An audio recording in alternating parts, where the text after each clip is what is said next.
Good morning. সকল বন্ধুদের ভালোবাসা রইল গো। তোমরা সবাই কি করছো? আমি তো টিফিন করতে বসলাম। এই দেখো আজকে কি দিয়েছে, দেখো এই যে একটু টোস্ট দিয়েছে, আর এই যে শসা আর পেঁয়াজ।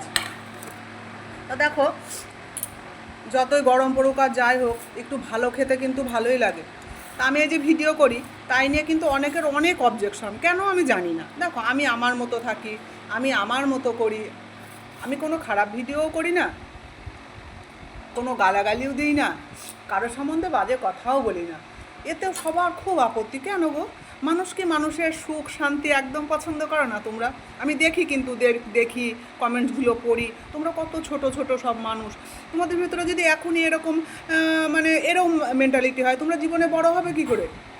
আমি তো তোমাদের ক্ষতি করছি না, আমি তোমাদের কিছু বলছিও না, তোমরা তোমাদের মতো চলো। আমি কি করব না করব সেটা তো খানিকটা আমার ব্যক্তিগত ব্যাপার। হ্যাঁ, আমি যদি নোংরামো করতাম ভিডিওর সামনে এসে, ক্যামেরার সামনে এসে, তাহলে তোমরা আমাকে অনেক কিছু বলতে পারো, তা কিন্তু করি না। আমাদের বয়স হয়েছে, কত বয়স হয়েছে আমাদের? কি 80-র ওপরে বয়স? 80-র ওপরে হলেই বাকি, যে মানুষটা বেঁচে আছে তাকে তো বাঁচতে দিতে হবে নাকি? না তোমাদের কি ইচ্ছে না বাঁচার? আমি না বাঁচলে তোমাদের খুব ভালো হয় কি? আমি থাকলেই বা তোমাদের কি, আমি না থাকলেই বা তোমাদের কি? তোমাদের তো কোনো সমস্যা নেই। তো এখানে সবাই আমরা কাজ করতে এসেছি, একে অপরের পাশে থাকি না কেন? ওরকম বাজে বাজে মন্তব্য ওইসব করার দরকার কি? একটু ভালো কথা বললে কি হয়? আর যদি তোমরা ভালো কথা বলতে না পারো, তাহলে কথা বলো না, কথা বলার দরকার নেই, তাই না?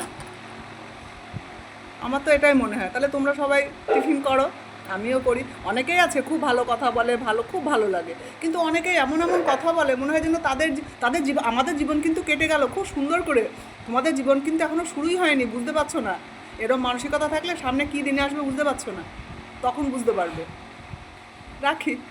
হ্যাঁ, ভালো থেকো, পরিবর্তন হও না একটু।